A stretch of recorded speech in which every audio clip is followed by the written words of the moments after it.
Assalamualaikum. Hari ini saya hendak menerangkan bagaimana kita hendak menguruskan bisnes kereta sewa. Sebelum saya menerangkan dengan lebih lanjut, saya ingin berkongsi sedikit kisah yang saya dapat daripada abang saya, di mana semasa saya membuat uh, lawatan di Langkawi. So dia ada menceritakan kepada saya semasa dia menjalankan bisnes kereta sewa, terdapat lebih kurang 10 orang rakan-rakan seperjuangan dia yang menjalankan bisnes kereta sewa di Langkawi. So dia kata dalam 10 orang tu hanya satu orang sahaja yang betul-betul berjaya dalam bisnes kereta sewa. Yang lain-lain tu ada yang bungkus, ada yang tak tak rugi dan tak untung sangat, dia macam tak membesar. So saya bertanya pada dia lah, apa punca uh, jadi macam tu? Maknanya 10 orang buat bisnes kereta sewa dan seorang saja yang berjaya. Dan dia pun tak ada jawapan, tapi dia kata bisnes kereta sewa ni bila dia semakin membesar, toke dia akan out of control. Dia tak boleh nak control perniagaan dia. So saya pun cuba mencari jawapan lah kepada masalah ini, kenapa bisnes ni boleh gulung tikar. So saya banyak membaca buku. Uh, Buku yang pertama yang menarik minat saya adalah buku Robert Kiyosaki. Dalam buku dia mengatakan bisnes ni start lingkup daripada awal lagi, bukannya selepas 2-3 tahun kita beroperasi. And then satu lagi punca dia tak ada struktur organisasi. So pada masa tu saya pun sedang mengalami masalah yang mungkin dihadapi oleh kebanyakan pengusaha kereta sewa. So saya dah ada dalam 70 buah kereta sewa. So pengurusan menjadi tak teratur walaupun saya ada banyak pekerja, tapi masing-masing macam overlap dia orang punya tugas. And then saya dan isteri duduk dan kami mengkaji lah bagaimana untuk memperbaiki sistem pengurusan ni lah. So yang pertama, setiap pengusaha kereta sewa ni dia perlu mewujudkan organisasi di dalam perniagaan mereka. Dalam bisnes kereta sewa terdapat 6 department yang penting. Okay. Yang pertama unit, saya panggil unit lah, unit pentadbiran. So yang ni di mana bos lah duduk, dia handle tentang pentadbiran, lesen, perancangan bisnes. Ini kerja-kerja unit ni lah.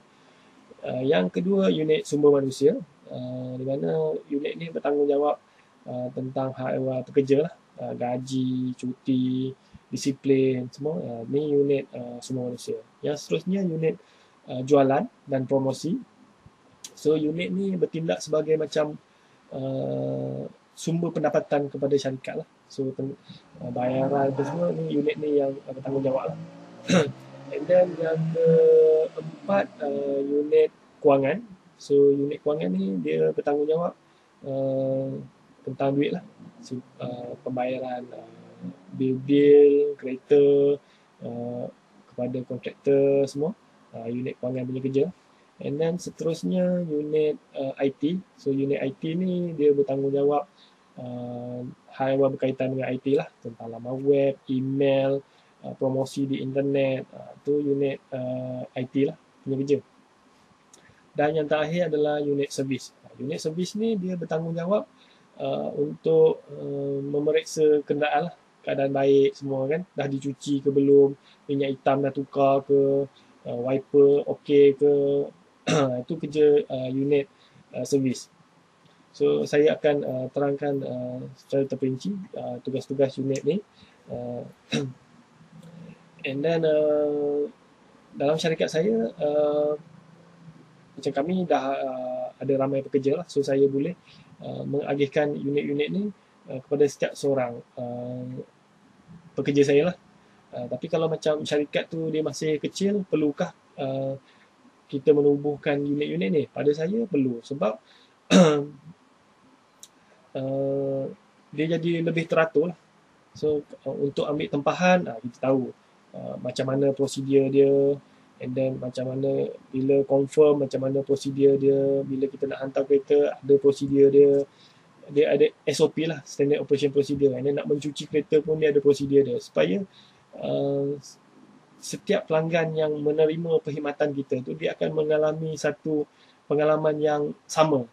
Kita tak nak macam dulu ada satu kes kita masih tak ada unit ni, so customer ni komplain, dia kata tayar tu angin tak sama pressure dia. So mistake dia, unit servis masa tu masih tak ada. So bila dia orang dah cuci kereta apa semua, dia lupa nak check pressure tayar tu lah, just sewakan. So customer tu komplain lah, itu masalah kecil lah. Tapi kalau kita tak ada unit ni, maknanya sepatutnya unit servis ni bila dia dapat kereta tu return, dia kena check minyak enjin, minyak gear, dalam condition okey, ada kemik ke tak, apa semua. And then pressure tayar apa semua, tu dia punya kerja. Maknanya bila unit servis ni dah menjalankan tugas, kereta tu ready, sedia untuk disewakan. And then kebaikan dia, bila perniagaan tuan-tuan makin membesar, so tuan-tuan boleh handover tugas tu kepada pekerja yang baru. So kita dah ada dia punya SOP, so bila kita nak handover, okay, suruh dia follow SOP tu sajalah. Itu kebaikan dia. So itu adalah mistake lah banyakkan pengusaha kereta sewa, dia tak ada struktur organisasi. So memanglah buat bisnes kereta sewa ni senang, kita just beli kereta, sewakan. Tapi bila bisnes kita makin berkembang, dia start problem. Bila kita ambil pekerja,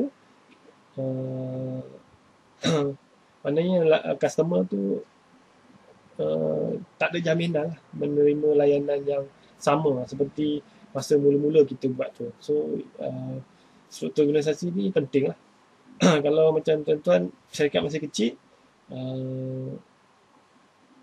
wujudkan unit-unit ni, dan tak kisahlah kalau tuan-tuan perlu menjadi ketua di dalam setiap unit tu, tak ada masalah. Okey, saya rasa itu saja. Nanti insyaAllah saya akan kongsi lagi tips-tips menguruskan bisnes kereta sewa. Sekian, terima kasih.